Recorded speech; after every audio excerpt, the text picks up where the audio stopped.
Bien, chicos, ante todo disculpen la tardanza, pero es imposible venir en una hora del Hospital 2 de Mayo para acá saliendo a las 2 de la tarde. Realmente está horroroso. Le comenté al doctor Luis este inconveniente, pero vamos a hacer la clase de todas maneras. ¿Cómo se hace para mover esta luz de acá? Allá, ¿no? Está aquí, ¿no? Tuvieron la primera clase con el doctor Luis, ¿cierto? Muy bien. Nada más, prácticamente toda la primera clase. Bien, entonces vamos a continuar con el capítulo de neumofisiología. Yo soy el doctor Renato Casanova, soy médico neumólogo del Hospital 2 de Mayo y también soy docente aquí en la Facultad de la San Martín y docente de preposgrado de la Facultad de San Fernando. Vamos a ver hoy día lo que son pruebas funcionales respiratorias, que es el tema de la segunda clase. Bien, comenzamos. Primero, el aparato respiratorio es un órgano, o es, digamos, un sistema vital, forma parte del trípode vital. Así como tenemos al aparato cardiovascular y al sistema nervioso, el aparato respiratorio es fundamental para la vida. Prácticamente queda claro que si uno deja de respirar 3 a 5 minutos, la posibilidad de daño cerebral o de muerte es muy alta, a diferencia quizás de otros sistemas u órganos, no por eso menos importantes. Evaluar cómo funciona el aparato respiratorio se ha ido, digamos, innovando cada día más. Si esta clase la hubiera hecho hace 20 años o 25 años, cuando yo estaba en pregrado, quizás solamente me iban a hablar de flujometría y espirometría. Pero resulta de que existen nuevas pruebas funcionales respiratorias que se han ido estableciendo a los pasos de los años. La flujometría y la espirometría son, digamos, las pruebas más antiguas, las clásicas, la de uso masivo. Pero también han aparecido la pletismografía, la difusión de monóxido de carbono, el test de lavado de nitrógeno, la prueba de difusión de helio, la gasometría arterial, la saturometría, la polisomnografía, el test de caminata de 6 minutos y la prueba de determinación del óxido nítrico exhalado. Es decir, todo esto constituye la fisiología respiratoria y lo que conocemos como la subespecialidad en función respiratoria. Ustedes, yo no lo dudo, de acá a unos años se van a graduar de médicos y de seguro a alguien de acá le interesa la neumología. Algunos dicen, no, neumología es pura tuberculosis, asma, nada más. Bueno, eso es un concepto errado. De neumología hay prácticamente todo un mundo y gracias al COVID se han ampliado más los horizontes. Haces tus 3 años de residentado en neumología y después te vas al extranjero 2 años más para hacer tu subespecialidad en función respiratoria y puedes trabajar tranquilamente estas pruebas y realmente te va a ir muy bien, porque en el Perú no hay ni más de 10 médicos que hacen función respiratoria completa. Hablemos de la flujometría. ¿Ustedes han oído hablar del asma bronquial, sí o no? Es una enfermedad en donde los bronquios y bronquiolos tienden a cerrarse. Hay broncoconstricción o broncoespasmo. Entonces el paciente con asma típicamente tiene problemas no para meter el aire, sino para botarlo. Por eso el asmático hace típicamente esto. Lo que sería la expiración prolongada con sibilancias, ¿cierto? Una enfermedad típicamente de gente joven, con componente alérgico y que no es una gripe mal curada, es una enfermedad genético hereditaria. Cuando una persona desarrolla asma es porque tiene seguro por ahí padres, hermanos, primos o tíos consanguíneos con antecedente de asma o de rinitis. Lo que pasa es que muchas veces los médicos no le dicen a los pacientes tienes asma o a los papás del niño tiene asma. Le dicen tiene bronquios, tiene bronquitis asmatiforme, tiene principios de asma. Y esos son diagnósticos no correctos. No existe el principio de asma. Es como decir estoy casi embarazada. Eso no existe, ¿entiendes? O es asma o no es asma. ¿Y cómo lo voy a determinar?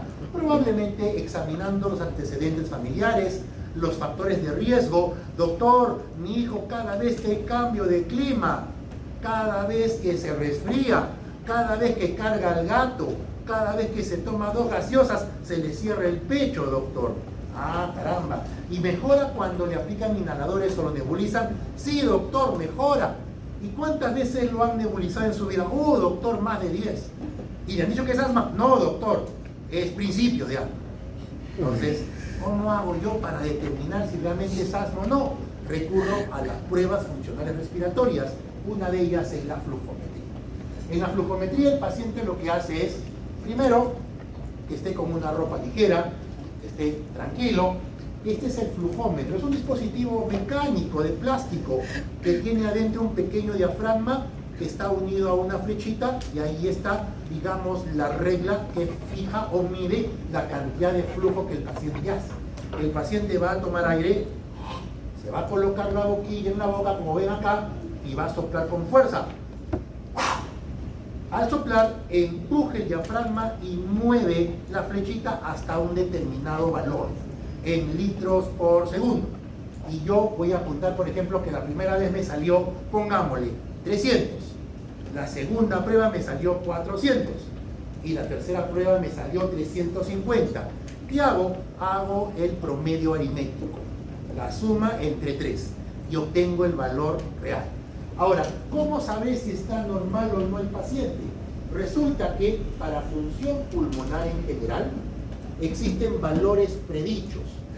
Existen tablas en donde, según tu peso, talla, sexo, raza y edad, puedo saber tus valores normales de flujometría o espirometría. Seguro que por ahí han escuchado, quise postular a la Marina de Guerra y me jalaron. ¿Y por qué te jalaron? Porque hice la prueba de soplar y me dijeron que estaba muy bajito. ¿Y cómo puedo saber si está normal, bajito o quizás elevado? Dependiendo mis valores normales. Por ejemplo, no todos somos iguales. Vamos a hacer preguntas. ¿Qué edad tienes, hija? 19. ¿Cuánto mides? 1,57. De raza, mestiza, joven, mujer, ¿de acuerdo? Bien. Yo tengo 52, mido 1,80, peso 100 kilos, soy mestizo y soy varón. ¿Ustedes creen que mi capacidad pulmonar va a ser la misma que su compañera? ¿Quién tendrá mayor capacidad pulmonar? Yo, pues. ¿Yo significa que soy mejor? No, es lo normal para mí.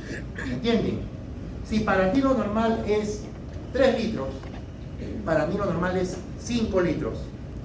Tú soplas y soplas 3 litros. Y yo soplo 3 litros. Fíjate, ¿estamos bien? ¿Estamos normal? ¿Esa ya no te hace la respuesta? No. No, ¿quién está enfermo? Usted. Yo, pues. ¿Me entienden o no? Varía mucho de las características antropométricas de la persona, tanto para flujometría como para espirometría. ¿Qué permite la flujometría? La severidad de un cuadro obstructivo. Monitorea la respuesta al tratamiento ante un cuadro obstructivo como un asma bronquial. Es útil si el paciente está en una crisis y quiero saber qué tan cerrado está el pecho y detecto un deterioro asintomático de la función pulmonar. Doctor, noto que ahora que camino rápido para tomar el corredor rojo me agito, o cuando subo las escaleras a mi casa que estoy en el 4º piso siento que me falta el aire. Una forma de medir si es que está fallando algo en la función pulmonar es como una simple flujometría.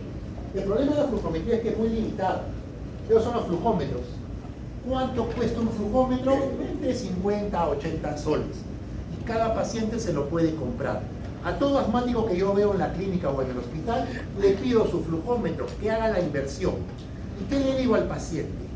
Que cuando arranque el tratamiento que yo le dé, más o menos a media tarde, como a esta hora, se haga su flujometría. Que se haga 3 flujometrías, separadas una de otra de unos 5 minutos. Y que escoja el mejor valor. 300, 350, 400, se queda con 400. Y eso lo apunte en un papelito, en un cuaderno. ¿Me entienden?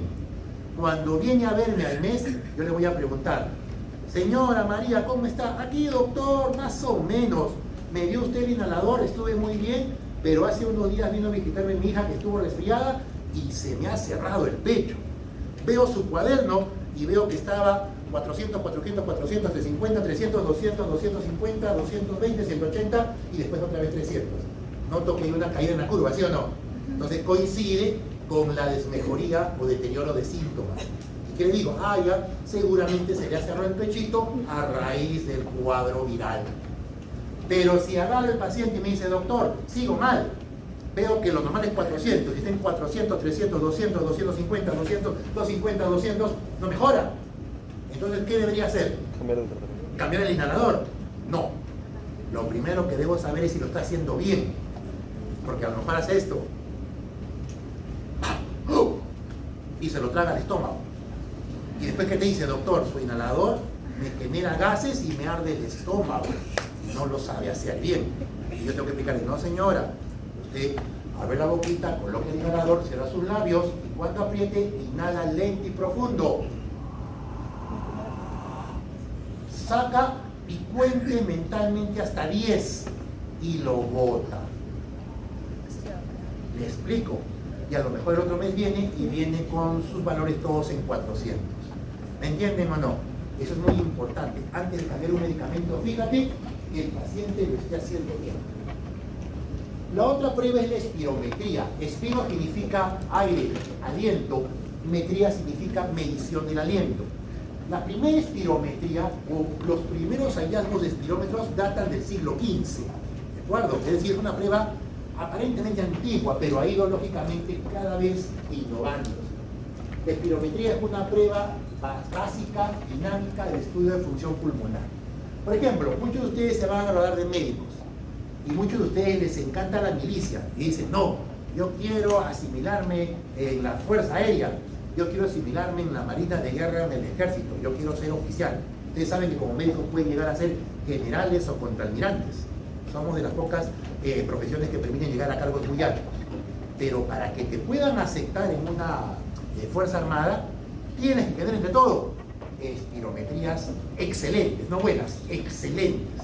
Es decir, cuando soples y hagas la prueba, tus parámetros deben estar por encima del promedio, porque eso me garantiza que vas a ser un efectivo provechoso para la Fuerza Armada. Porque no solamente vas a curar, también vas a pelear, si fuera el caso. Bueno, entonces la espirometría es importante. Igual, no que Alianza Lima está ganando porque todos son malos. Eso dicen en la U, ¿no? Todos son malos, está ganando. Pero probablemente analicen, a lo mejor hicieron contrataciones de gente que se le tuvo que hacer estudios de función cardiopulmonar previa. Y lógicamente, pues si han visto que tienen espirometrías óptimas, test cardiopulmonar excelentes, yo sé que este pata me va a resistir bien el training, la presión, y va a poder correr los 90 minutos muy bien. Es decir, la contratación de un jugador profesional no solamente se basa en la técnica, se basa en la capacidad funcional cardiopulmonar para hablar que es óptimamente así. En la espirometría se mide el volumen de aire que los pulmones movilizan en función del tiempo. Es muy sencillo, chicos, es esta maniobra, miren. El paciente primero bota el aire. Y ahí toma aire. Se coloca la boquilla en la boca y va a soplar con toda su fuerza por lo menos 6 segundos. Sople.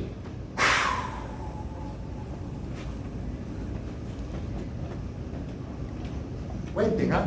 6 segundos. No es fácil. ¿Ya? A ver, háganlo en su casa hoy día, en el baño, frente al espejo.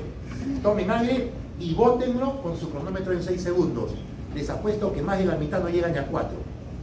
Porque es así. ¿De acuerdo? El paciente va a seguir botando, así no sienta que sale, la máquina lo detecta. Ya al final de los 6 segundos le digo al paciente, ya señor, señora, recupere el aire que botó. Y lo recupera para que se permita cerrar el ciclo o la curva. ¿Me entienden? Entonces, esta prueba funcional me permite evaluar si el paciente está normal o tiene algún tipo de deterioro a nivel de la función respiratoria. Establece 2 grandes alteraciones: los problemas restrictivos y los problemas obstructivos. Vamos a hablar de restricción. Soy un minero ilegal. Me pongo ahí a sacar mis minerales sin ninguna protección respiratoria. Estoy que respire el polvo de los minerales. Si uno respira polvo de minerales, es lógico que se acumule en el pulmón y pueden originar fibrosis al pulmón. Eso se llama neumoconiosis. ¿De acuerdo?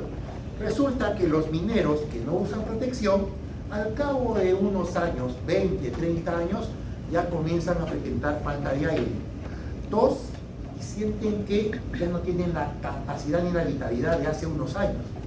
A ese paciente tú le pides que haga una espirometría y te lo va a hacer así. Señor, tome aire, colóquese en la boquilla, sople, sople, ya no sale más, doctor. ¿Qué es lo que ha pasado? Cuando hay fibrosis al pulmón, los pulmones se endurecen. ¿Se acuerdan la clase anterior con el doctor Ruiz? Hablaron de la compliance, ¿no es cierto? La capacidad del pulmón de aumentar su volumen con los cambios de presión. Bueno, en los pacientes con fibrosis, el pulmón está reducido de volumen, endurecido, y el paciente tiene dificultad para poder ingresar y botar aire, sobre todo meterlo. Pero la causa más frecuente de fibrosis no es la neumoconiosis. La causa más frecuente es la idiopática. ¿Alguien puede decirme qué significa idiopático? Dicen idiopático. ¿Qué significa idiopático? Idiopático es que no se conoce la causa. Y se dice que la causa, entre comillas, más frecuente de fibrosis es la causa desconocida. Y es esa fibrosis que te aparece entre los 40 y 50 años, te dura 5 años y lastimosamente te mata, porque no tiene cura. ¿De acuerdo? Y es la que la gente le tiene miedo. ¿De acuerdo? A ver, les voy a dar un ejemplo conocido de lo que estoy hablando. ¿Alguien de ustedes ha escuchado la música de sus papás? ¿De acuerdo? ¿Y alguien ha escuchado por ahí de un cantante de baladas llamado José Luis Rodríguez el Puma? Sí. Sí, ¿no es cierto? ¿Alguien por ahí escucha buena música también? Bien. Bueno, ahora van a revisar. Y él tranquilo, cantaba, no fumaba, cristiano él, cuando comenzó a presentar cada vez agitación cuando subía al escenario, y tos y falta de aire.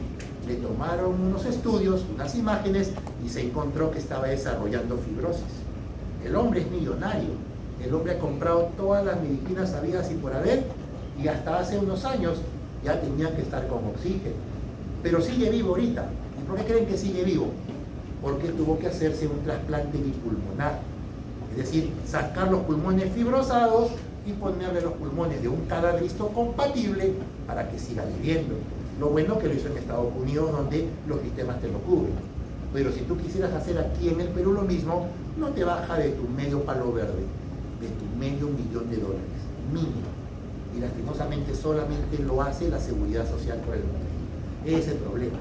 Y si quiero dar tratamiento para esa fibrosis, hay pastillitas, ¿de acuerdo?, que hacen que la enfermedad vaya lento, pero no la detienen. ¿Cuánto cuestan esas pastillitas? La cajita, 16.000 soles al mes.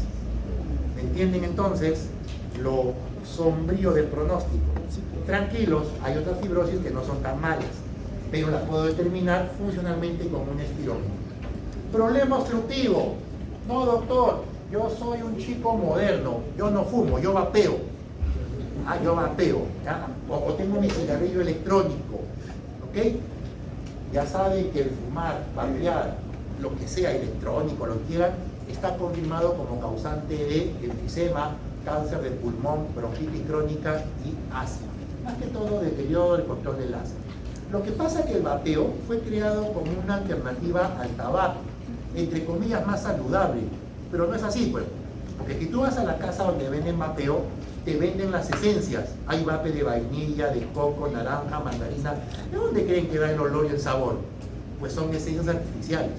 Y para que te enganches, le agregan nicotina en aceite, que es potencialmente adictivo.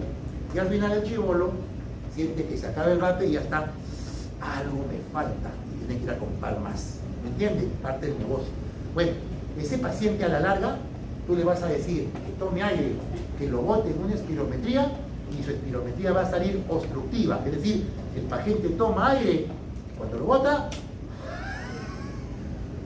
parecido al asma, pero no es asma, es peor, porque el daño a nivel bronquial y bronquiolar es irreversible, mientras que el asmático es reversible. El asmático usa salbutamol y se siente mejor. El paciente que fuma o vapea usa salbutamol y no siente mejoría. ¿De acuerdo? Así que conclusión, muchachos, no vapeen. ¿Cuándo indicamos las espirometrías? Entiendan, cuando hay sintomatología respiratoria. Doctor, tengo tos y la tos no se me cura. Me han aplicado lincomicina, dexametasona, ceftriaxona, levofloxacina y no mejora. Eso ocurre cuando no haces una buena semiología. Ustedes más adelante van a llevar medicina 1 o introducción a la clínica. A lo mejor tienen suerte de hacerlo en el 2 de mayo, nos vamos a encontrar por ahí. Y lógicamente les vamos a enseñar cómo diagnosticar. Y veremos si lo que tiene es un síndrome obstructivo bronquial, probablemente infeccioso o no infeccioso. Si no es infeccioso, ¿qué gano dándole antibióticos? No hay mejoría. Entonces debo determinar que esa tos a lo mejor es por un problema obstructivo. Y a lo mejor determino que ese paciente tosedor crónico es un tosedor por un problema bronquial crónico, porque lastimosamente vive al lado de una pollería. Y todo el humo de la chimenea de la pollería cae en su cuarto. Esto que les cuento, lo he visto en muchos pacientes. Bueno, por ejemplo, valorar el impacto respiratorio de enfermedades de otros órganos del sistema. Doctor, neumología, yo voy a ser reumatólogo. Reumatología es muy bonito, pero les comento, la neumología es una de las especialidades más internistas que hay. ¿Qué quiere decir? Que se relaciona con casi todo. Por ejemplo, hay el síndrome hepatopulmonar, pacientes con hepatopatía crónica en donde el pulmón disfunciona. Hay el síndrome pulmón-riñón, en donde el riñón disfunciona y el pulmón también. Y en el caso de reumatología, enfermedades como artritis reumatoidea, lupus eritematoso, esclerosis sistémica progresiva, síndrome de Sjögren, que son enfermedades reumatológicas, te pueden provocar daño al pulmón. ¿Qué cosa? Fibrosis. Todo paciente con enfermedad reumatológica tiene que ser evaluado por un neumólogo y dentro de las pruebas hacerle una espirometría. Otro sería alteración funcional ante factores de riesgo. Doctor, a mí no hay problema porque yo no fumo, yo solamente tomo marihuana. ¿De acuerdo? No, yo solo marihuana. La marihuana, la pasta básica, el vapeo, el tabaco, o si te fumas cáscara de plátano, no sé, todo te va a hacer daño, porque los bronquios están hechos para recibir aire, no para recibir gases de combustión. ¿De acuerdo? Así que te va a producir daño. Doctor, pero yo nunca he fumado y estoy con un problema crónico. Yo le pregunto, ¿y dónde vives? Ah, doctor, vivo en el centro de Lima, por los barrios altos, cerca de la avenida Grau, que pasan 400.000 carros por hora y con los motores completamente sucios, liberando una cantidad de smog. Lógico, pues. Bueno. Y en el caso de algunos tratamientos o tradiciones antiguas que se utilizan quemar plantas y cosas para tratar cosas igualito, también igualito, los inciensos. Y lo del eucalipto quemado. Igualito, todo. no, nada. Anteriormente, por ejemplo, vendían, ¿sabían eso? Vendían cigarrillos de menta o mentolados para los bronquios. Y la gente, pregunten a sus abuelitas, ¿verdad, abuelita, que antes vendían cigarros mentolados para manejar los cuadros de bronquitis y asma? Sí. Y el paciente agarraba, pero no, se ha visto que era peor a la larga. Igual los inciensos, mucho cuidado. Yo sé que huelen rico, pero no es bueno que estén en ambientes cerrados. Entonces, mucho cuidado. Igual quemar eucalipto, igual el abuso de los saunas. No, yo voy al sauna para desintoxicarme, está bien, pero no diario. Porque de todas maneras esos compuestos volátiles pueden provocar daños al pulmón. Recuerden, el pulmón está hecho para recibir aire, nada más que aire. Bueno, cuidado. Otro sería humo de leña. Ajá. Aquí, por ejemplo, ustedes van a viajar, o seguramente ya viajaron al extranjero. Es parte de la vida, ¿no? Lo que tienen ahí por ahí, familiares ya se han ido de vacaciones, por ejemplo, dicen, ¿no? Me fui a Europa, me fui a Argentina, me fui a Uruguay. Perfecto. Bueno, el día que viaje, por ejemplo, a Argentina, a Uruguay, o qué sé yo, a Francia, o a Egipto, o a Rusia, ese día se van a dar cuenta de lo que es fumar. Aquí en el Perú se fuma muy poco. Tú vas a ver que se fuma, ves por ahí alguien que fuma de vez en cuando por ahí. Pero en otros lugares tú vas a ver que el piso está lleno de colillas de cigarro, lleno de colillas. Y vas a ver que la gente está a un costado desde tempranito, están que fuman, porque el cuerpo les llama. Entonces en ellos, el EPOC, ¿qué significa EPOC? Enfermedad pulmonar obstructiva crónica. Es frecuentemente causado por cigarro y por tabaco. En nuestro país hay mucho EPOC, pero curiosamente no es por tabaco, es por el humo de la leña. Cuando viene tu tía o tu abuelita de Huancavelica, de Jauja, de Ayacucho, de Cajamarca, y te dice, ay hija, estoy con el pecho que se me cierra, dicen que tengo asma, pero yo en mi vida he tenido asma, he sido sana, ¿qué me estará pasando? Tienes que descartar el poco el humo de leña, y para eso una de estas pruebas son las espirometrías. ¿De acuerdo? Yo asmático. Evaluación preoperatoria. Por ejemplo, si me van a operar del corazón, de los pulmones o del hemiabdomen superior, hablo de estómago, páncreas, hígado, vaso, vesícula, adelante, cualquiera de esas cirugías, en el postquirúrgico se puede complicar el pulmón. ¿Por qué? Porque después que pasa la anestesia, el corte duele y el paciente hace esto. Y si tiene flema, no quiere toser porque le duele. Se compactan las flemas en los bronquios, tapan los bronquios y se produce un fenómeno, atelectasia, que es el colapso pulmonar parcial o total. Y si hay atelectasias, lógicamente el paciente no puede respirar normalmente y en una espirometría lo podemos valorar. Y si lo hacemos antes de la cirugía, puedo yo saber si es mejor darle alguna medicación antes, a lo mejor nebulizarla antes de la cirugía y después de la cirugía para evitar estas atelectasias. ¿Me entienden o no? Trasplante al pulmón, ya les comenté, si te quieren trasplantar, primero tienen que ver si eres candidato. Miren acá, esta es una foto de nuestra serranía, o puede ser Puno, o puede ser Bolivia, y aquí vemos cómo se cocina con leña. ¿Dónde es más peligroso el humo de leña? En la serranía que en la selva, porque en la selva cocinan a tajo abierto, es decir, atrás, en la parte del corralito. En vez en la sierra cocinan a techo cerrado, y todo este humo genera problemas graves. Quiero que sepan que el humo de biomasa o humo de leña no solamente produce POC, es una causa importante de cáncer de pulmón. Aquí vemos trabajadores de las minas de carbón, toda la cara llena de alquitrán. Pero ¿por qué tienen alquitrán al lado de las narices y las bocas si se supone que estaban con mascarilla? Es porque se las quitan. ¿Y por qué se las quitan? Por el calor de las la mina. Que ustedes bajen a una mina es una experiencia. Claro. Quienes hablan, ha ido a minas. Las minas que están generalmente por encima de 4.000 metros. Arriba la temperatura es menos 10 grados.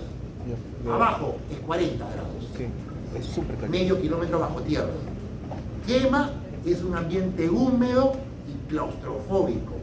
¿Y qué hacen los pobres? No, prefiero estar sin mascarilla porque siento que me ahogo. Pero a la larga, todo esto entra al pulmón y genera daño. ¿Me entienden? ¿Una pregunta tiene fijo? No. ¿Y esto qué es? ¿Qué está fumando? ¿Cigarrito? Marimba. ¿Cierto?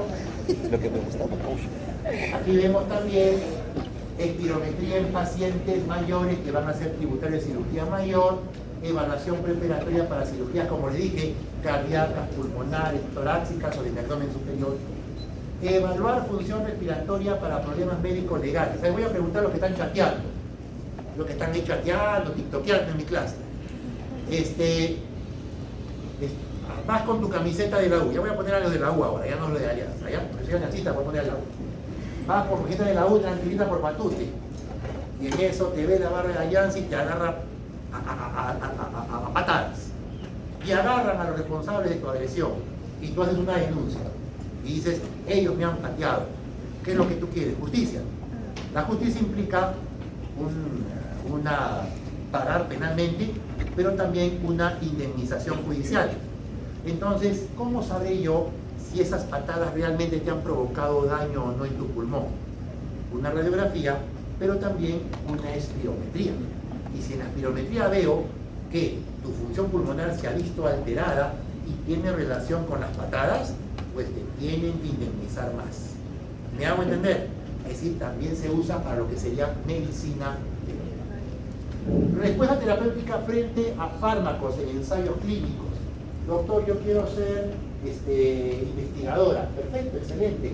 Quiero demostrar que el jarabe de jugo de cáscara de plátano bizcochito es buena para el asma. Perfecto. Pero ustedes saben que la medicina, ¿qué te dice? Que para poder hacer ensayo clínico tienes que pasar por diferentes fases. Primero, ensayo clínico en modelo animal, ratón, rata, conejo, perro, mono y después voluntarios humanos. Fase de inmunogenicidad, reactogenicida, eficacia y seguridad y finalmente a largo plazo efectos adversos.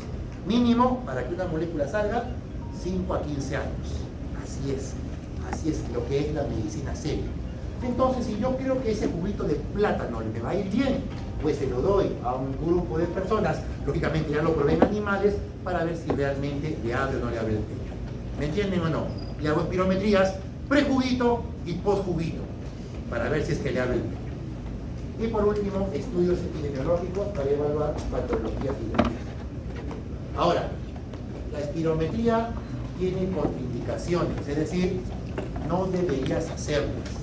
Si las haces y algo ocurre, te vas a ganar un problema legal.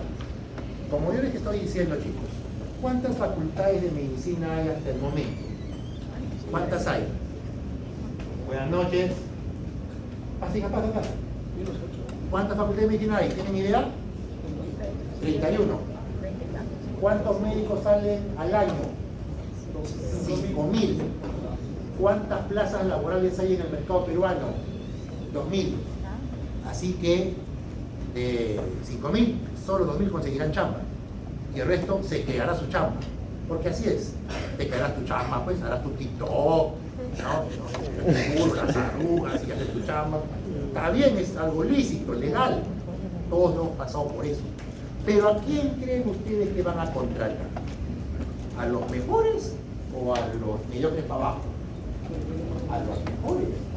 Y eso tiene que ver con diferentes cosas: de evaluación, de actitud, es decir, conocimientos, currículum, entrevista, y lógicamente van a hacerte alguna serie de estudios. Aquí va mi comentario. Imaginemos que te dormías en la clase de neumofisiología, o no has venido, prefieres irte mejor a tu casa y prefieres que te lo pasen tus compañeros que lo están grabando por la laptop. Perfecto, estás en tu derecho, pero a lo mejor te pierdes detalles. Te gradúas y te contratan para que hagas espirometrías en medicina ocupacional, que ahora está bastante en boga.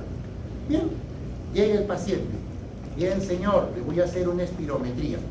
Usted, por favor, va a coger la boquilla, bote el aire, toma aire, se lo coloca en la boca, sopla con toda su fuerza por 6 segundos y eso es todo. Muy bien, comenzamos. Tome aire, colóquese en la boquilla, sople. ¡Pum! Muerto. Doctora, te veo en el celular a cada rato, me estoy preocupando. ¿Qué estás haciendo? Tú. Nada, deja por favor de hacer. Te hago la pregunta. ¿Qué pasó? ¿Cuál fue? Callos en el pie, calambre en el muslo. ¿Qué fue lo que lo mató? ¿Qué creen ustedes? ¿Qué creen ustedes? ¿Qué puede haber sido? Un infarto. Puede haber sido un infarto reciente. Puede haber sido un aneurisma o no. Una dilatación aneurismática de la aorta torácica. Pregunta, ¿dónde estuvo el error de la persona que hizo la espirometría? Contraindicación. No preguntar. ¿Entienden? Por eso es importante las contraindicaciones. Si hay neumotórax, neumomediastino, ¿alguien sabe qué es hemoptisis? Escupir sangre. Expectoración con sangre, activo reciente, vómitos, aneurisma torácico, abdominal o cerebral, infarto reciente. ¿A qué se le llama infarto reciente? ¿Cuánto tiempo? Más o menos se dice mínimamente 3 meses. ¿De acuerdo? Mínimamente 3 meses. Que tenga angina inestable, desprendimiento de retina, cirugía de catarata. Bueno, esto de acá se puede morir, aunque el retina no se va a morir, pero se va a quedar ciego, porque se le desprende la retina que le acaban de pegar con láser. Y en el caso de embarazo complicado o avanzado, ¿se va a morir la gestante? No, puede venir un parto prematuro o a lo mejor te vuelves padrino a la fuerza. porque nacen de tu consultorio. ¿De acuerdo? Por haberle hecho a la gestante. TBC activa, ¿se va a morir el paciente? No, pero te puedes morir Todos tú. se van a morir. Porque vas a respirar los pasillos de coche. ¿Me entienden o no? Sí. Entonces, influenza, inestabilidad hemodinámica y algo muy importante, muchachos. Si el paciente no quiere hacerse la prueba, no se debe hacer. Deben firmar consentimientos informados.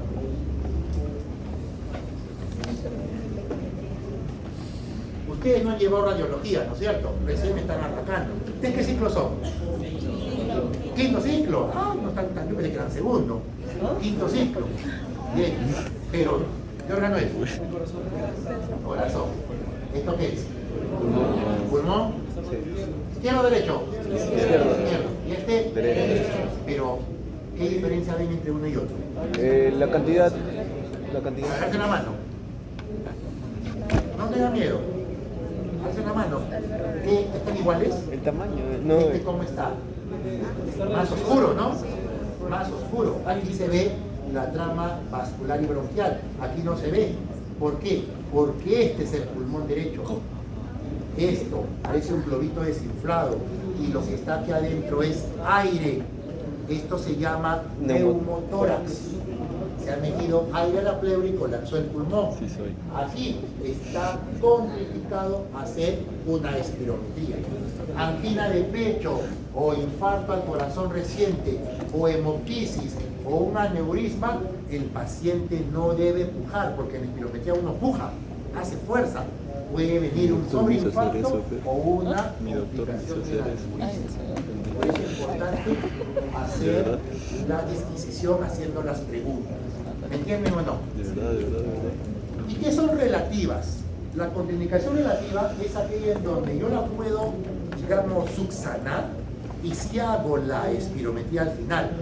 Por ejemplo, ¿alguien sabe qué es traqueostomía? O tienen acá un huequito, ¿no es cierto? Y puede tener un tubito, ¿no? O un huequito nomás. Traqueostomía, ¿no? Bien. Si ustedes tienen un paciente con un huequito acá y un tubito, respiran por ahí, salud, y le piden espirometría al paciente, no hagan como yo he visto hacerlo. Recuerde, hay 31 facultades de medicina y no todas son iguales. ¿De acuerdo? Yo he visto, casi me da infarto, ¿verdad? Que estaba haciendo este residente una espirometría a un paciente conectándole la boquilla en el traqueostoma. Señor, sople. Y eso no se debe hacer, ¿de acuerdo? Si tú quieres hacerlo, se debe tapar el traqueostoma y hacerlo por la boca, siempre y cuando el paciente colabore. ¿Me entienden o no? Ausencia de signos mentales. Más directo, Esto dice. realmente no es un problema. Incluso yo diría de que hasta mejor capta o calza la boquilla con los labios. Hemiparesia facial, eso sí ha pasado. El paciente viene con una parálisis facial y tiene la boquilla caída. ¿Qué haces? Hay que ingeniársela. Un esparadrapito, levantas la comisura pegado a la mejilla y con eso acopla bien la boca. Náuseas, fiebre o falta de comprensión. Este es un problema, la falta de comprensión. Los pacientes a veces no entienden cómo es la maniobra y aunque no lo crean, los que mejor la hacen son los niños. Ya les voy a explicar por qué. Recomendaciones de la espirometría. El paciente no debe estar en ayunas, ¿ah? No le digan, señora, no coma 6 horas antes, no sean malos. Que coma algo suave. Lo que se recomienda es que no ingiera nada por lo menos 1 horita antes. ¿De acuerdo? Número 2. Algo también importante, que no haya consumido té o café 1 hora antes también es importante. No haber realizado ejercicio vigoroso, al menos media hora antes. No fumar, al menos 1 hora antes. Y si usas salbutamol porque es asmático, ¿de acuerdo? Se recomienda suspenderlo 6 horas antes. Y si es salmeterol o formoterol, que son beta-2 de acción prolongada, se debe inhibir o evitar 12 horas antes. ¿Para qué? Para evitar el sesgo de la prueba. Pero esto a veces no lo podemos controlar. Yo trabajé 5 años en el Hospital Naval y yo evaluaba pues a los candidatos a asimilación, a los médicos que se querían asimilar a la Escuela Naval. Y había más de un asmático. ¿Y qué hacían los vivos? se iban broncoilatados a la prueba. Pero lo que no saben es que siempre algo por ahí sale. Y yo veía que al final de la curva espirométrica rápidamente se chataba la curva y se prolongaba. Bueno, ¿usted es asmático? No, doctor. Perfecto. Ok, te creo, pero vamos a confirmarlo. Vente mañana en buzo con zapatillas, polo ligero, que vamos a hacer una prueba complementaria. ¿Y qué hacía? Venía el colega y con un soldado le decíamos, bueno, vamos a dar una vuelta al hospital naval. Son 4 kilómetros. ¿De acuerdo? Y después regresas. Vamos. Y regresaba, pues. Completamente cerrado. ¿Cómo se llama esa prueba? Es de broncoespasmo inducido por ejercicio. Y ahí sí no hay escapatoria. ¿Me entienden? Y no es que yo sea malo. Lo que pasa es que si yo lo hago pasar, ese muchacho va a pasar a los 3 meses de instrucción que se hace en la isla San Lorenzo, en donde les dan una terapia tipo comando, y si es que no están capacitados, finalmente les puede venir algo grave. ¿Y quién selló el papel? Yo, ¿me entienden? Mucho cuidado, mucho cuidado. Cuidado, muchachos. Complicaciones de la espirometría. Lo más frecuente es la tos. Sople. Se me cerró el pecho, doctor. Tranquilo. Siempre debes tener en tu laboratorio de espirometría tu salbutamol y aerocámara, por si acasito. Se le puede cerrar el pecho a un paciente. Venga por acá y le aplicas un par de puff y se despega. Broncoespasmo, justamente lo que dije. Dolor de pecho es raro. Aumento de presión intracraneal, sí, puede haber que tantas maniobras le duele la cabecita. Nunca he visto neumotoras, gracias a Dios, y tampoco a nadie que se me haya desmayado por la previa. Bien, vamos. Tipo de espirómetros. Los espirómetros han evolucionado, así como los celulares. ¿Se acuerdan los primeros celulares? Quizás ustedes todavía estaban muy chiquitos, en la década de los 90. Eran los Motorola que parecían unos ladrillos, ya plomos, ¿no? Tú te los ponías, hablabas 10 minutos y te dolía la cabeza por la radiación, te palpitaba la cabeza, ¿no es cierto? Pero bueno, eran los celulares de la época. Ahora que tenemos celulares de última generación, en espirómetros igual. Los más antiguos son estos, los sellados por agua, los de fuelle, rodeamiento o diafragma. Miren, ¿cuáles son? Yo les voy a dar mi experiencia, ¿ya? Lo que voy a decir no es infidencia. Lo que sí les pido, por favor, no me publiquen esto en YouTube.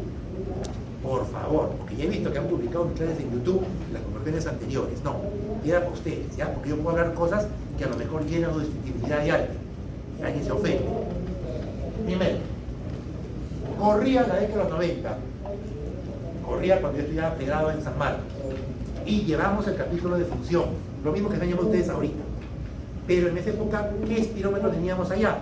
Teníamos el espirómetro volumétrico, también llamado de cilindro, o también llaman de campana. ¿Qué hacíamos, chicos? No me van a creer. Agarramos ese cilindro, hacíamos leña y lo humeábamos, para que te ponga negrito de carne.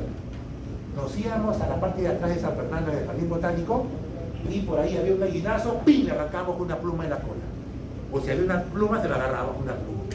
Y poníamos la pluma acá y aquí el cilindro, y aquí había el sello de agua con agua.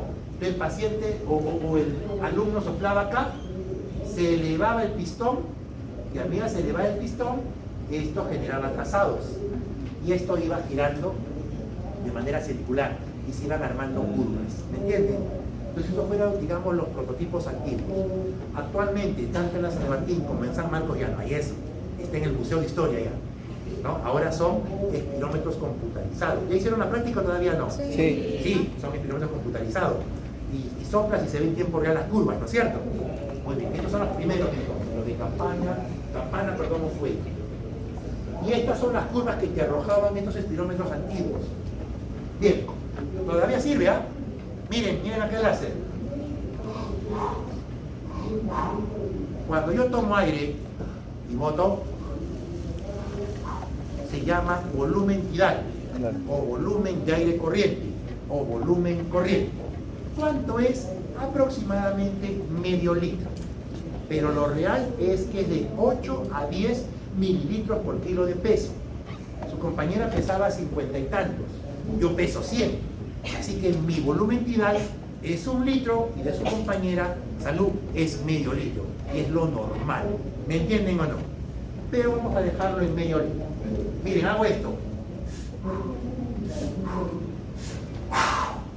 Boto todo el aire que puedo. Ya no sale más. Pregunta, si ya no sale más, mis pulmones ya son 2 pasas, ¿no es cierto? ¿Es así? ¿Es así? ¿Se colapsan completamente? No. A pesar de que yo bote todo lo que quiera, los pulmones se mantienen expandidos. ¿Debido a qué? Al surfactante que evita el colapso de los alvéolos. Y ese aire que está contenido y que mantiene a los pulmones expandidos se llama volumen residual. Volumen residual. Aproximadamente 1200 a 1500 mililitros. ¿De acuerdo? Pero ojo, ese volumen residual no lo puedo hallar por espirometría. No lo puedo hallar. Se halla con pletismografía, que es otra prueba más compleja. ¿Cómo dijo? Ahora vuelvo a tomar aire. Letismografía. Petismografía. Ahora hago esto. Tomo todo lo que pueda. Obtengo un volumen. Este volumen es todo el que he podido meter. A propósito, se me estaba yendo. ¿Cómo se le llama al volumen de aire que boté? Reserva inspiratoria. Volumen de reserva expiratoria. ¿Cuánto es aproximadamente? 1100. 1500, 2000, aprox, ¿ya? Como le digo, varía según la persona, no son valores absolutos. No, doctora, ahí me ha dicho que es 1000, puede ser, pues, si pesa 40 kilos será 1000, pero si pesa 100 será 1000, ¿me entiende? Entonces, entre 1500 a 2000, aprox. ¿Y cuánto es el aire que boto, el volumen de reserva inspiratoria? Perdón, inspiratorio, o tomo aire, más o menos 3000, 3500. ¿Me hago entender o no? Entonces la pregunta clásica que viene, ¿qué capacidad de aire tienen los pulmones como máximo? 5 litros. Sumemos. 5 litros. 3500 más 500, 4000, más 1500, 5500, más 1500, entre 6 a 7 litros. Es la capacidad pulmonar total, en promedio, pudiendo ser más o menos dependiendo la persona. ¿De acuerdo? Muy bien, que no se olviden, volumen de reserva inspiratorio, volumen de aire corriente, inspiratorio, residual. Ahora, la suma de volúmenes me da capacidades. No se olviden, la suma de volúmenes me da capacidades. Sumemos. Volumen de reserva inspiratoria más volumen tidal son 4 litros, ¿sí o no? A eso se le llama capacidad inspiratoria o capacidad de reserva inspiratoria. Volumen tidal más volumen de reserva expiratoria, más o menos 2000, ¿no es cierto? Se le llama capacidad expiratoria o capacidad de reserva expiratoria. Pero hay una pregunta que también a veces viene. Le dicen así: ¿cómo se llama la capacidad de aire que queda dentro de una persona al final de una expiración normal? Ya hago esto. Nada más. ¿Qué es lo que me está quedando adentro? Solamente he botado el tidal. ¿Qué me queda? He botado Capacidad residual funcional. reserva expiratoria más Volumen residual. ¿Y cómo se llama la suma de los dos? Capacidad residual funcional. Esto tiene mucho valor. Tampoco se mide por espirometría, se mide por pletismografía y tiene mucho valor en medicina deportiva. Bueno, ¿alguien sabe quién es Usain Bolt? Sí. ¿Quién es Usain Bolt? Basquetbolista. Atleta de élite, ¿no? Plus marquista de 100 metros, 200, 400. Ya, perfecto. ¿Ustedes creen que la capacidad funcional residual de Usain Bolt va a ser la misma, qué sé yo, que una persona normal de su misma edad? No. Ellos tienen capacidades muy incrementadas por su actividad física constante. Otro kilómetro antiguo, kilómetro de fuelle, soplaba, se inflaba el fuelle y salía una gráfica. Ahora ya estamos más modernos. Hablemos ya de los iPhone, de los espirómetros, neumotacógrafos, turbinas y vórtices. Veamos, miren. Neumotacómetros hay una especie de membrana que va a permitir el paso del flujo al momento que el paciente sople y va a captar los datos, el flujo, todo lo procesa y permite que se establezcan gráficas. Ese que ustedes tienen en el laboratorio de fisio son neumotacómetros. Esos naranjitas con blanco, ¿no? ¿Son o los han cambiado ya? Ahora viene de turbina. Cuando lo soplaban sonaba el que han hecho ahora. No sé, porque yo no estoy en práctica, pregunto. ¿Giraban? Ya, si giraban, son estos. Eso. ¿No? De turbina. Los de turbina tienen como una hélice. Tú soplas y...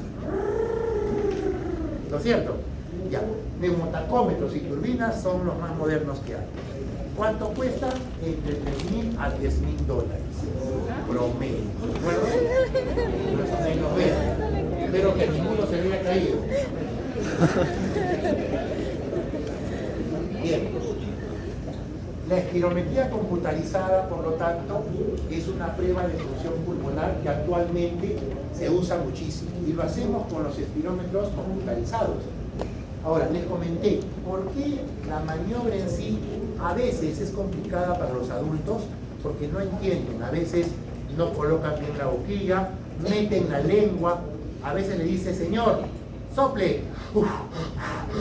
No, tome aire y sople con toda su fuerza. Ya, doctor, ahora sí. Sople. Señor, sople con toda su fuerza. Listo, sople. Pero ¿por qué no sigue soplando? Usted me dijo que soplara, pero siga soplando hasta que yo le diga que ya no lo haga. Es complejo, hay que tener mucha paciencia, no amargarse. En los niños es diferente, son lo máximo. Cuando son niños mayores de 7 años, como ven ustedes, este niño no está viendo a la enfermera que hace la prueba. Sus ojitos que están aquí, acá atrás. Acá hay una pantalla de computadora y hay un incentivo, mayormente una cortina o unas velitas.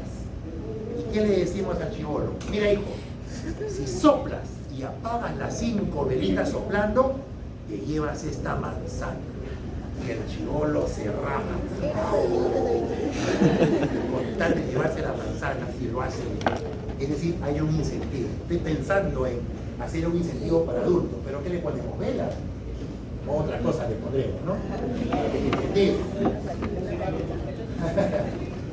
Cuando una espirometría es solamente soplar y regresar el aire, se llama espirometría basal.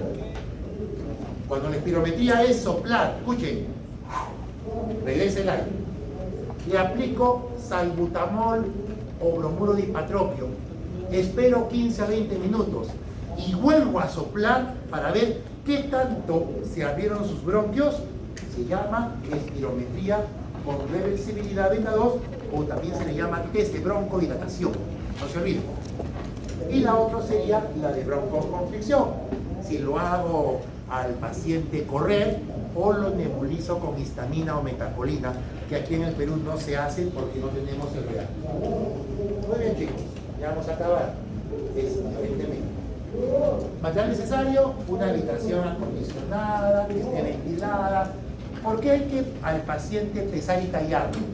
Porque les he dicho, antes de que hagan la prueba, en la máquina colocas peso, talla, sexo, raza y edad. ¿De acuerdo? Y eso es muy importante. Las maquinitas que han tenido ustedes en la práctica tienen un sensor que capta la temperatura ambiental y la presión barométrica. Y toda esa información te arroja un valor ideal que se llama el predicho. ¿Me entienden? Lo normal. Y lo que tú soples, uy, qué buen gallo, y lo que tú soples va a compararse con tu predicho. Ya lo vamos a ver. Bien, seguimos. Ahí está, peso, talla, sexo y edad. Este es el valor predicho. Es decir, lo normal para peso, talla, sexo, raza de una persona. Ahora, algo muy importante, muchachos. Voy a avanzar un poquito acá para que vean. ¿Qué es esto? Es una hoja que se debería hacer a todo paciente antes de hacer la prueba. ¿Qué dice ahí? ¿Han tenido desprendimiento de retina u operación cirugía de los ojos? ¿Toda su abdomen? ha tenido infarto cardíaco los últimos 3 meses, ha estado hospitalizado por problemas al corazón. ¿Para qué hago esto? Las contraindicaciones. Para determinar las contraindicaciones absolutas. ¿Me entienden? Es importante porque a lo mejor se lo haces a un paciente en la cual está contraindicado y si el paciente fallece, ganas un grave problema legal. Esto de acá es un cuestionario previo que está en la norma técnica del Ministerio de Salud. Esta es una foto cuando roté por México y es de una paciente allá, en el Instituto de Enfermedades Respiratorias de México. Aquí vemos cómo a la señora, primero miren cómo está vestida, ropa holgada, nada de correas, de corsés, de brasieres ajustados, ni de viris, esas cosas, no, una cosa holgada. Segundo, el paciente ya se verificó que no ha comido, fumado ni bebido por lo menos 1 hora antes o media hora antes en el caso de algunos de los líquidos. El otro que no haya consumido salbutamol 6 horas. Ya sabemos que no está infartada, que no tiene impostoras, tenemos quizás sí o no. Y ya firmó sobre todo. Quien hace la prueba no son los médicos, son los técnicos, mayormente. Ustedes pueden hacerlo, claro, si no quieres pagar técnica, pues tú lo haces, lo puedes hacer tú solo. ¿Qué le dices a la paciente? Señora, lo que va a hacer usted es ponerse cómoda, va a botar el aire, va a tomar aire, se va a colocar la boquilla y en este momento le ponen una pinza en la nariz. Sople con toda su fuerza hasta que yo le diga. Por si acaso, señora, le voy a gritar, no se ofenda, ¿ya? Ya, señorita. Y al final recupere el aire sin sacar la boquilla de la boca. Bien. Entonces, ocurre más o menos algo así. Aquí está la boquilla y aquí está la pinza. Mayormente, la mayoría de pacientes hacen esto. ¡Sople! No deben bajar el cuello ni el tórax, porque si tú bajas el cuello y el pecho, pierdes capacidad vital. Así que, si lo bajas, no, tranquila, no me muevas la cabecita, porque no te puedes frente. Para que no hagas eso. Es algo normal de los pacientes. Miren cómo está la boquilla, cómo sopla. Aquí está, posición sentada, ligeramente levantada, girar rápidamente y soplar de manera completa y correcta, con el máximo esfuerzo. Bien, entonces lo voy a hacer para que vean cómo se hace. Ya, vamos a hacerlo acá. No he traído la máquina, pero aquí, ven, miren. La señora está en posición sentada, está soplando con toda su fuerza. Y tú le dices así: tome aire, colóquese la boquilla, sople, sople, sople, sople, sople, sople, sople, sople, sople, sople, sople, faltan 2, sopla, sopla, sopla, sopla, listo, recupera el aire, recupera. Aunque no lo crean, ese tono de voz impacta y el paciente te lo hace. Pero si le dices, a ver, sopla, sopla, sopla, sopla, el paciente va a sacarse un tono de voz, tiene que ser enérgico. Y cuando vayan a los hospitales o a las clínicas, van a ver que quien está gritando es la enfermera: sopla, sopla, sopla, es que está que le pega. Pero la idea es estimular que el paciente sopla. Bien, ¿cuántas maniobras debo hacer? Eso es lo interesante. Miren acá, no dice por ver. La curva más usada es la curva flujo-volumen, y es más o menos algo así. Señor, señora, tome aire, colóquese la boquilla, sople, siga soplando, siga soplando, siga soplando, siga soplando, siga, siga, siga, siga, siga, siga, siga, siga, siga, recupere el aire. Va. Cerró la curva. ¿Lo ven ahí? Sí. Cerró la curva. ¿De acuerdo? Al punto máximo de la curva, a este punto de acá, se le llama el BEF1 o volumen expiratorio forzado al primer segundo. Se supone que es lo máximo que ha botado el paciente al primer segundo. Del BEF1 hasta el final de la fase expiratoria tiene el BEF 25-75%, también llamado flujo expiratorio forzado 25-75%. Mide los bronquios de pequeño calibre, como que estás exprimiendo el pulmón hasta lo máximo. Y por último, si yo saco el área bajo la curva, esta área, eso es la capacidad vital forzada. ¿Me entienden? Son los 3 parámetros más importantes de una espirometría. Hay uno más que es dividir el BEF1 entre la capacidad vital forzada. ¿Me entienden o no? Sencillito. Pero lo que están viendo acá es la curva perfecta. Yo debo buscar una curva perfecta. ¿Y cuántas veces podrá hacer el paciente las maniobras? 8 a 9 veces, intentando al menos obtener 3 correctas. ¿Me hago entender? Eso es muy importante. Si no, esa prueba no es válida. Miren el láser, por favor, chicos. Miren el láser. Señora, ponte el aire. Colóquese en la boquilla. Sople. Siga soplando, siga soplando, siga soplando. Siga, ya falta poquito, ya. Listo, respire. Se cerró. Esto es la curva o asa espirométrica, expiración. Y esta es la inspirométrica. Aquí está el BEF1 al primer segundo. ¿Y qué dice la teoría? Que del 100% de aire que yo tomé al inicio, debo botar 80% más al primer segundo. Es lo normal. 80% más. ¿Entiende? Menos de eso ya puede ser anormal. ¿Me hago entender? Del final del BEF1 acá hasta bajito es el BEF2575. Eso evalúa las vías aéreas de pequeño calibre. Y el área bajo la curva, esa es la capacidad vital forzada. Fácil, ¿no es cierto? Esta es la otra curva, volumen-tiempo. A ver, aquí estoy. Señora, señor, tome aire, colóquese la boquilla. ¡Sople!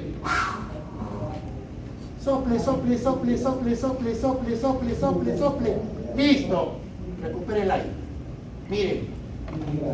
0, 2 segundos, 4, 6, 8. Ven aquí al primer segundo. Esto sería el BEF1. ¿Me entiendes?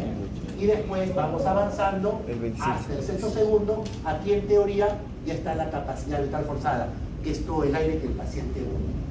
¿Me hago entender? Sencillo, ¿no? Y aquí está. Capacidad vital forzada. El área bajo la curva, ¿sí o no? Se dice que lo normal es que tenga más del 80%, bueno, igual o más del 80% de tu valor ideal. Por ejemplo, tu compañero, bueno, escúchame, imaginamos que su capacidad vital forzada es 4 litros y solo ha soplado 3. ¿Qué porcentaje es? Tu compañera está muriendo. Diga, ¿qué porcentaje es 3 de 4? Ya, listo, respuesta. 75. Por lo tanto, ¿está normal? No, está disminuido. Y si hay capacidad vital forzada disminuida, pudiera ser un problema restrictivo. ¿Me entienden o no? Perfecto. Vamos a otro caso. A ver, la doctora. Lo normal para ti de BEF1, BEF1, esto no, de BEF1, ¿ya? Es 8 litros. Ya ha soplado 6. ¿Cuánto es 6 de 8? ¿Cuánto es 6 de 8 en porcentaje? 35, ¿o no? ¿O no?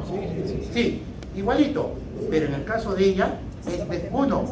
Él era capacidad vital forzada. Ella también tiene una alteración. ¿Pero será restrictiva? No, obstructiva. Es obstructiva, muy bien. Es obstructiva. Las reducciones de capacidad vital forzada me dan alteraciones restrictivas. Y las de BEF1 me dan alteraciones obstructivas. Y aquí está, BEF1 debe ser mayor o igual al 30% y no hay problema obstructivo. Esta es la relación B1 capacidad vital forzada, lo normal es que sea 70%. Valores menores van con problemas obstructivos. Yo sé que esta parte de teoría es un poquito pesada, pero la viene en el examen, repito. Bueno, y yo pregunto, no memoria, no me conocen, yo pregunto caso clínico. Pregunto para asegurarme que hayan venido a clase, no para que estén viniendo a clase grabada. Y yo pregunto más de lo que está en las diapositivas. Pobre alguno que me diga, doctor, usted no lo dijo en clase, ¿y para qué quieres cuaderno o libro? ¿Para qué tienes tu fisiología de Gannon, Daito o tu fisiología de West? Tienes que leerlo, pero disculpa que no lo pueda haber hecho en clase, tienes que saberlo. ¿Esto qué es? Es una cámara de plegismografía. Es una prueba más completa. Y aquí se mide no solamente capacidades y flujos, también se mide el famoso volumen residual. Bien, ya vamos a acabar. Sabemos que no hace media hora. ¿Cuándo digo que una prueba es aceptable? Cuando tiene curvas correctas, como la que he dibujado ahí, ¿no es cierto? Miren, chicos. Pregunta, ¿les parece que esta curva es correcta? No. No, porque aquí el paciente abruptamente cortó el aire. Sople.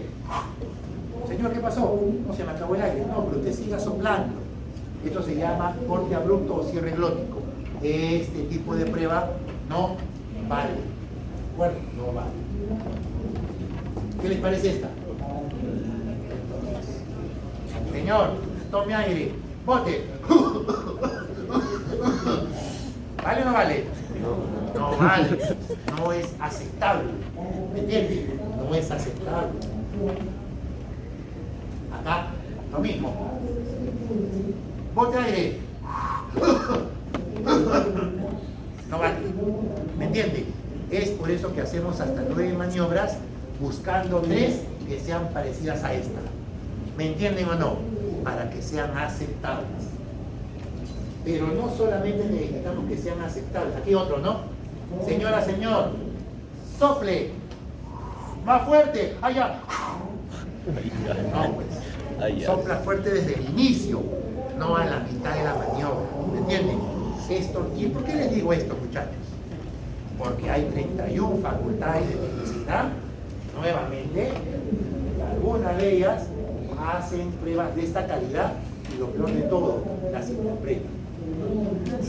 Es como que ir a hacer un EKG colocando la derivación de estándar 1 en ABR o el chupón de B1 en B5.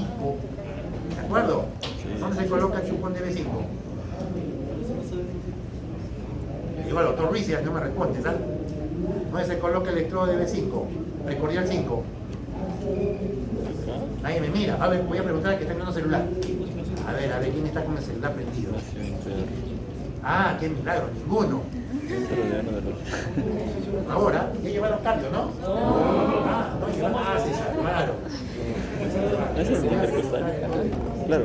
Para el siguiente curso, el curso de fisiopato que también lo dijo. Eso está fácil. Exhalacemias repetidas. Eso tampoco sirve, está completamente inaceptable la prueba. Miren, así yo he visto cómo este tipo de pruebas pésimamente hechas las interpretan. ¿Y cuánto le cobran al paciente? 200 soles. Para hacer esta prueba que no sirve para nada. Yo veo eso, es un engaño, muchachos. Yo no puedo saber si es obstructivo o diversivo con estas curvas completamente inaceptables. ¿Me entienden o no? Necesito mínimo 3. Y no solamente necesito que sean 3. Y también, mira, aquí metió la lengua en la boquilla, mira. Sople.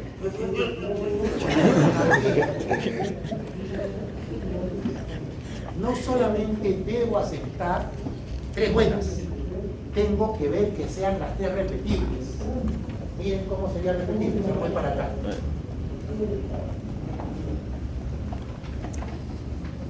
¿Ya? Voy a hacer la primera curva. Primera curva. 1. Ya, espero que puedan ver ahí. ¿Pueden ver o no ven? Algo, más o menos. Primera curva. Segunda curva. Segunda curva. Tercera curva. Y cuarta curva.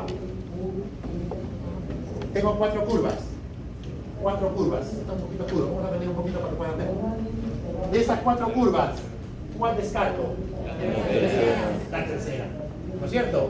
Porque la tercera está completamente diferente a las otras. Y eso es lo que hago. Quito la que menos se parece y me quedo con las 3 que más se parecen.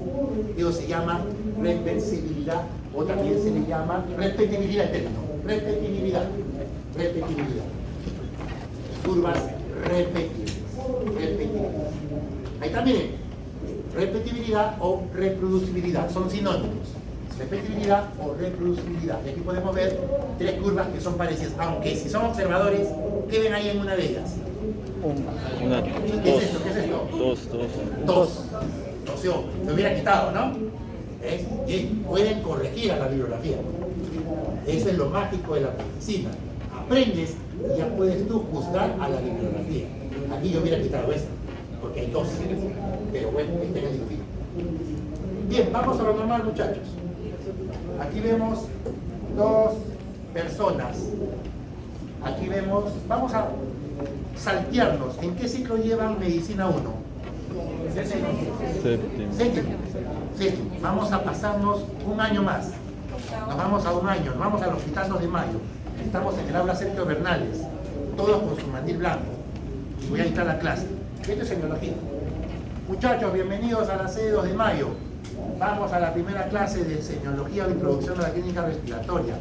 Aquí podemos ver una paciente mujer joven y un paciente varón joven. En esto podemos ver un rictus de sensación de muerte inminente. Aparte de ello, podemos ver aquí un paciente que presenta un tórax centonel ensanchado y la presencia de hundimiento de la piel entre las costillas y a nivel supraclavicular, característico en tirajes. Y aparte puedo ver cómo el paciente respira juntando los labios y los dientes, se llama respiración con labio fruncido. Pero lo que están viendo acá, muchachos, son diferentes grados de asma bronquial severa. Y aquí hay signos de disnea, dificultad respiratoria. Eso es la semiología. ¿Entienden? Ahora, si yo le hago una espirometría a estos pacientes, de seguro que son asmáticos y van a tener patrón obstructivo o no. Obstrucción vía aérea, asma. Y aquí vemos, seguimos en semiología, un paciente varón de 50 años que fuma cigarro, una cajetilla al día, desde hace 20 años. Viene por tos, ronquido de pecho, silbido de pecho, falta de aire. Y observamos que sus bronquios y bronquiolos están completamente llenos de material mucónico. Y a nivel histopatológico, vemos cómo se han agrandado los sacos alveolares con ruptura de los septos, enfisema. ¿Entienden? ¿Qué tiene en común lo que acabo de colocar? Niños con asma o pacientes con EPOC por tabaco, que si yo les hago una espirometría, muchachos, van a tener patrón obstructivo. ¿Me entienden? Van a tener patrón obstructivo. Voy a poner la luz para que vean lo sencillo que es esto.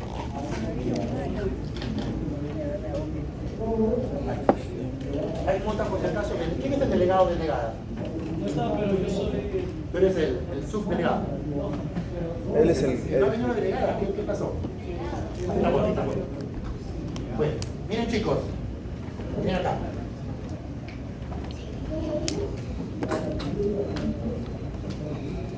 Miren, ¿ah? ¿Todos pueden ver acá? Sí. Vamos a poner aquí flujo, volumen. Voy a poner un caso. Juan es un paciente de 60 años que ha fumado más de 30 años una cajetilla al día.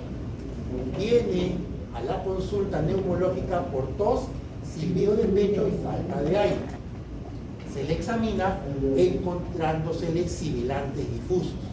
Se le pide una espirometría y observamos la siguiente curva. Primero, Juan pesa 100 kilos, mide 1,70 m, es varón de raza mestiza. Lo normal para Juan sería esto, miren chicos. Esto que está acá, lo voy a poner como punteado, es lo normal para Juan si no fumara. ¿Me van a entender? No fumara, esa sería su curva. Pero Juan fuma. Le hacemos la prueba y le decimos, señor, tome aire, bote con fuerza, bote. Recupera el aire. Curva A, curva B. Bien. A mí me gustan los chicos analíticos. A mí me gusta que este que sea analítico, no un simple memorizador. ¿De acuerdo? Primero, las curvas, en el caso de Juan, a ver, tú primero, ¿qué te parece su curva? ¿Qué ves que se puede haber alterado o disminuido dentro de todo lo que hemos hablado en la clase? Está disminuido el volumen espiral del primer segundo. Exacto, muy bien.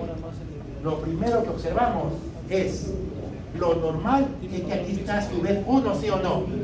¿Y cómo está el VEF1 de Juan? Disminuido. VEF1 disminuido. ¿Qué más notan que está alterado?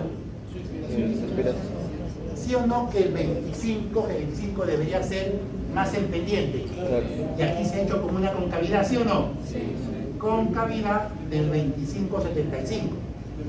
¿De acuerdo? Y el área bajo la curva, que sería esto, puede ser que haya disminuido, pero como aquí se prolonga, ¿se acuerdan ustedes de la época de la academia preuniversitaria? ¿Se acuerdan del razonamiento matemático? ¿Se acuerdan de las áreas sombreadas? ¿Se acuerdan cómo jalaban para acá y para allá? Imagínense que este trozo de acá lo meto y finalmente cubro el hueco que había quedado. Entonces puede estar disminuido o puede estar normal. Por lo tanto, Juan, que tiene un problema obstructivo por tabaco, que es un EPOC típicamente muy espirometría, ¿qué va a tener? VEF1 disminuido, VEF25G25 disminuido, y la capacidad vital normal o disminuida. Y la relación, muchachos, la relación es VEF1 capacidad vital forzada, que sería así. VEF1 capacidad vital forzada. Lo normal es que sea 70. ¿Cómo está el Juan? ¿Más de 70 o menos de 70? Menos, pues porque ha disminuido el numerador. Listo, muchachos. Han obtenido las características del patrón obstructivo por espirometría. VEF1 disminuido, relación menor de 70, disminución de 25 a 25 y capacidad vital que no lo usamos mucho. Dime. En esa curva también habría un problema de inspiración. Podría ser un patrón mixto. Bien, vamos a verlo después. He hecho el ejemplo acá. Sí.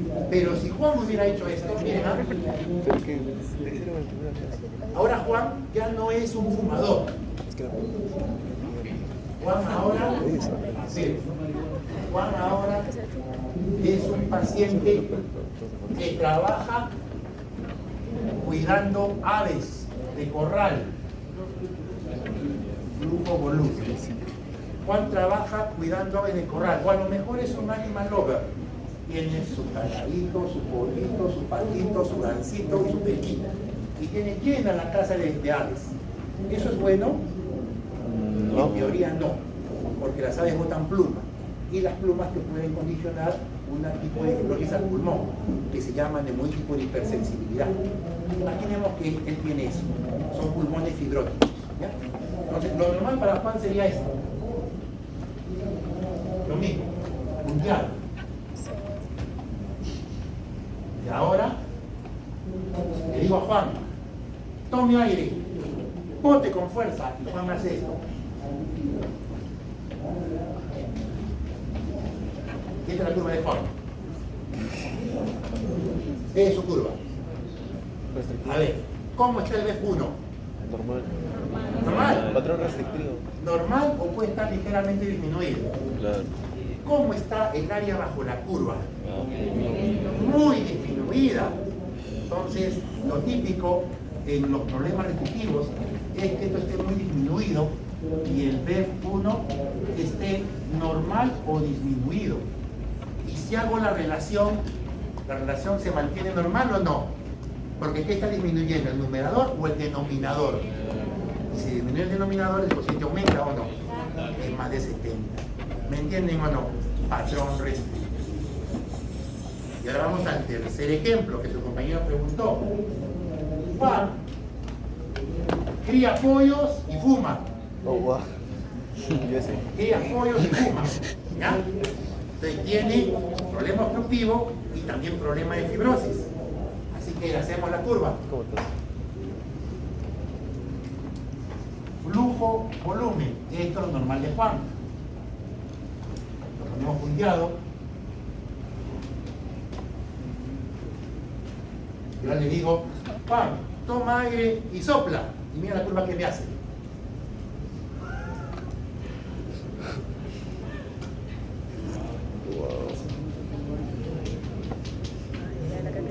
Pregunta, ¿cómo está el BEF1? En disminuido. ¿Cómo está la capacidad vital forzada? Disminuida.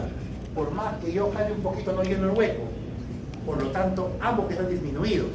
Pero el más disminuido es el BEF1. Entonces el paciente tiene problema obstructivo y restrictivo a la vez, con compromiso de 25-75. ¿Me entendieron o no? Ya no lo vuelvo a repetir. ¿De acuerdo? Así es como se interpretan las curvas. Bien. Y ahí está, miren la curva obstructiva. ¿La ven o no? Miren cómo está la obstructiva. Vemos como el BEF1 está disminuido. Está disminuido. Principalmente. Aquí, doctor, pero parece mixto. Sí, puede ser que parezca mixto. Probablemente el dibujo no es el más correcto. Aquí hubiera sido importante tener algo que jale, ¿no? Para que pueda llenar un poco el espacio, ¿no? Pero es la típica curva obstructiva. Baja y cóncava. No se olviden. Miren la curva restrictiva como es. Que la vean, Peter, ahí lo voy a poner otra vez.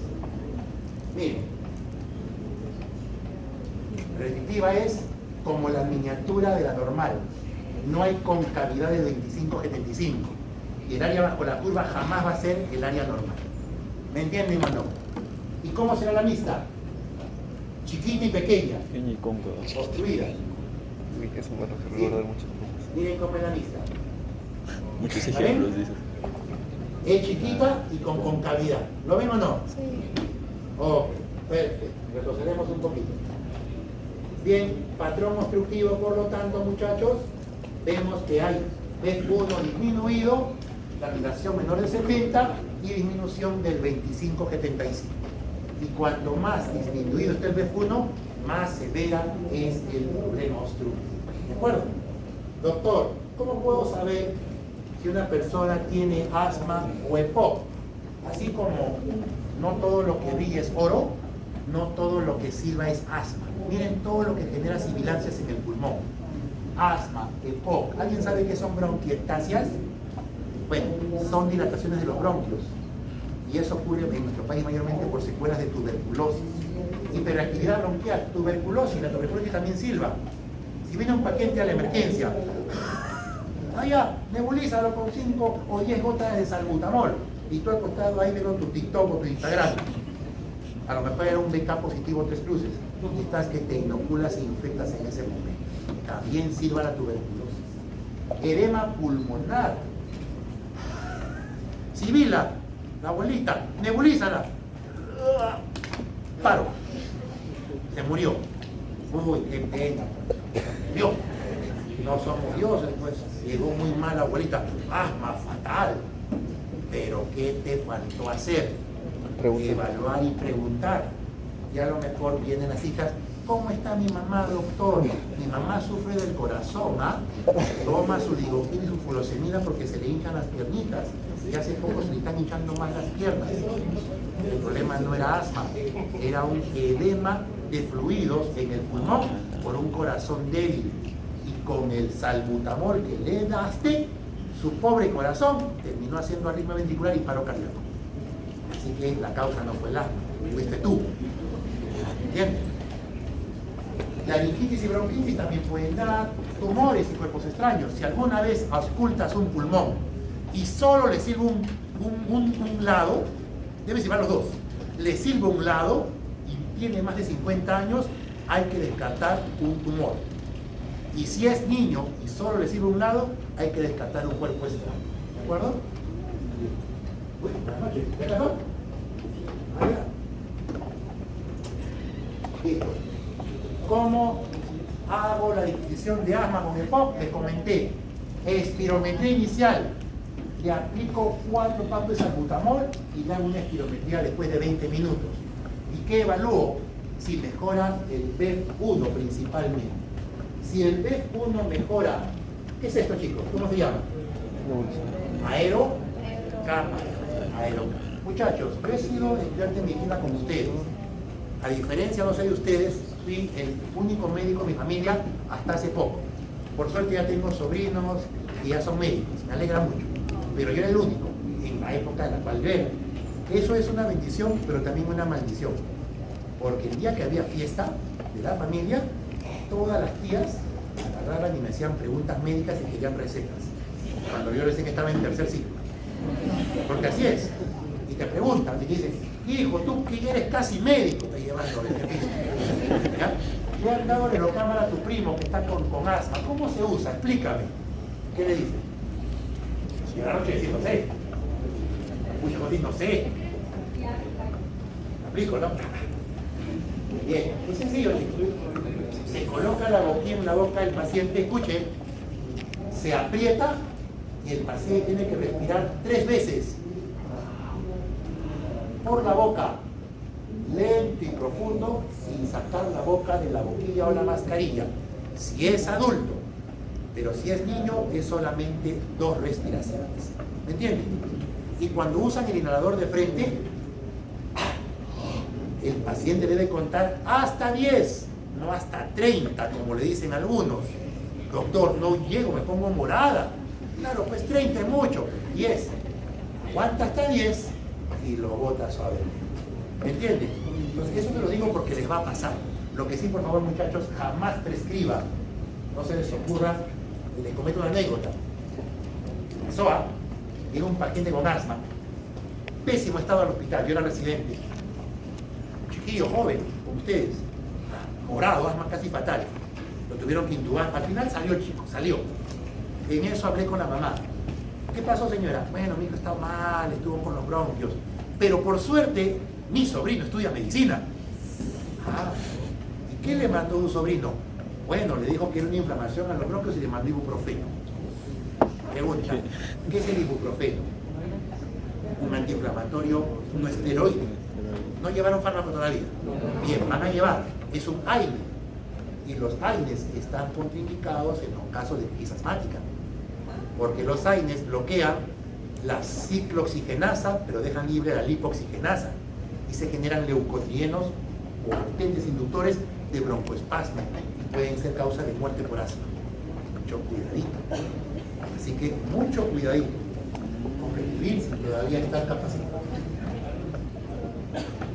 Una prueba positiva es cuando tiene un BEF1 mayor del 12%, o también se dice cuando la capacidad vital forzada es más de 200, y si un paciente tiene capacidad vital forzada o BEF1 que responde, probablemente sea asmático. Los asmáticos mejoran, los EPOC no mejoran. Y este es el patrón restrictivo. Chicos, recuerden restricción como pulmones que no se movilizan, muy pequeñitos, ya sea por cifoescoliosis, ya sea por neumoconiosis, pero también puede ser por problemas a nivel de lo que viene a ser el diafragma. ¿Se han preguntado ustedes por qué los gorditos, como yo más, los gordotes, cuando corren 20 metros o 30 metros se cansan? Claro. Porque el diafragma está... ¿Por qué? Está trabajando El más. pulmón no se puede expandir. ¿Cuál es el problema? El diafragma, digamos, está trabajando más. Exacto. El diafragma disfunciona porque todas las vísceras que están llenas de grasa comprimen el diafragma hacia arriba. Y esa grasa que está metida entre tu subcutáneo y tus vísceras también se mete a tus músculos. Tus músculos son grasosos. ¿De acuerdo? Y ese diafragma trabaja menos. Y para un gordito correr 20 metros es como para un flaco correr 2 kilómetros. Si yo le hago una espirometría, el gordito hace esto. Y se le acabó. Es decir, hacen problemas restrictivos. Si quieren sentir lo que un gordo siente, pónganse 20 chompas encima e intenten dar una vuelta a toda la facultad de medicina. No por el calor, sino por la capacidad limitada para hacer complaint pulmonar. ¿Me entienden? Y eso siente la mejor no ves. Así que no se burlen. Si lo ven gordito. Bien, patrón restrictivo entonces disminuye sobre todo la capacidad vital. Ya lo he comentado. Eso es lo que mayormente disminuye. Y aquí se ven las curvas restrictivas que son chiquitas. Acabamos en 5 minutos, ¿ya? Yo sé que hemos avanzado bastante, pero tampoco no quiero correr. ¿Qué patologías te dan patrón restrictivo? Escoliosis, Toracoplastía. ¿Alguien sabe qué es toracoplastía? Las de las... ¿Qué es esto, muchachos? Radiografía de tórax, tomografía de tórax. No han llevado, yo lo sé. Pero miren ese pulmón, no es un pulmón normal. Tiene lesiones radiopacas, como unas líneas, como tiritas de araña, ¿no es cierto? El término no es de araña, el término es lesiones reticulares.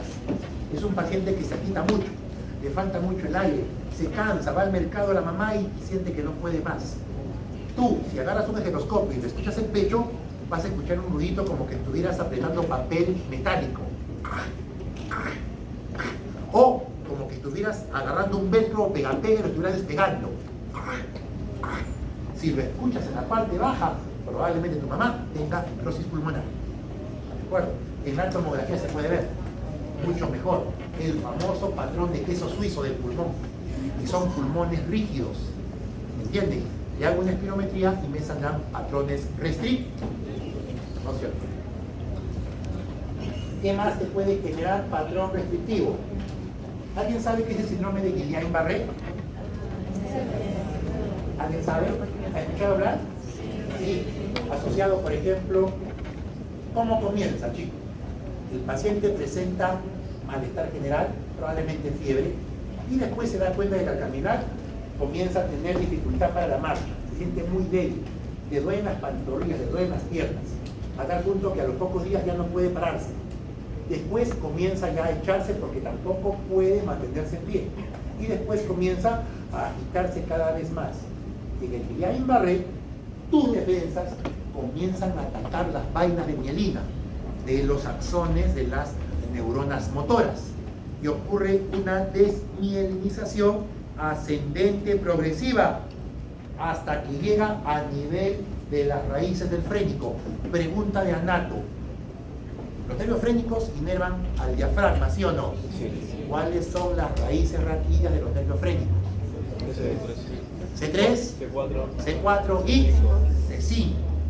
Si esta desmielinización llega a C3, C4 y C5, ocurre parálisis diafragmática y comienzas a ahogarte. ¿Qué requieres? Intubación y conectarse a un ventilador mecánico. Eso es Guillain-Barré en fases avanzadas. En fases iniciales, tú le haces una espirometría al paciente y va a ser restricción. Y no porque el pulmón esté fibrosado, sino porque no hay fuerza muscular para poder meter y botar el aire. ¿Me entienden o no? Causa frecuente de esto, reacciones a infecciones, enterovirus y campylobacter. ¿Dónde está el campylobacter? En el pollo. Por eso dicen que no es bueno lavar los pollos. No es que no hay que lavarlos, hay que lavarlos, tienen cochinitos. Pero con mucho cuidado, porque tú agarras tu pollo del mercado y agarras y lo lavas. Y todo el agua con pollo, con sangre de pollo contaminada de vísceras y heces, salpica en el tenedor, cuchara y cubiertos, que después tu mamá o tu papá van a comer. Y ese campylobacter puede generar Guillain-Barré y al final todo el drama que se genera. Hay otras causas más también de Guillain-Barré, como respuesta a drogas o variantes. Bueno, muchachos. Patrón editorial. ¿Hasta acá se entendió? Sí. ¿Está claro? Mire, voy a hablar con el doctor Ruiz porque nos queda una clase, ¿ya? Porque son 3, creo, ¿no? Sí. Bueno, antes eran 4, ahora son 3.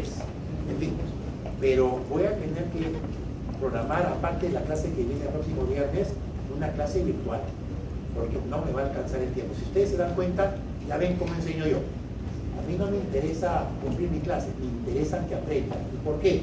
Porque a lo mejor tú mañana curas a mi hijo y me daría pena que te haya mal formado. Me preocupa, quiero que te forme bien. A mí no me interesa que en mi aula hayan 10 personas, pero que sean 10 que valgan la pena. ¿Me entiendes? No me interesa. A mí me interesa un poco lo que opinan en las encuestas de me interesa que aprendan. Y esa es la idea. ¿De acuerdo? Aprender. Yo lo voy a dejar ahí, ya son 5:30, tampoco los quiero agotar. Hemos hecho casi hora y media, ¿no? Sí. Hora y media de clase. Empezamos un poco tarde, voy a tratar de ver la manera de llegar un poco más temprano. Voy a tratar de llegar 3:30 el próximo viernes. Y voy a hablar con el delegado. Delegado, ¿cuál es mi delegado para mí? Porque el delegado no ha venido. Apunta mi número. 957 350 436. Hoy está toda la clase, ¿verdad? Me vas a escribir en un WhatsApp y ahí vamos a coordinar lo de la clase que viene y la recuperación.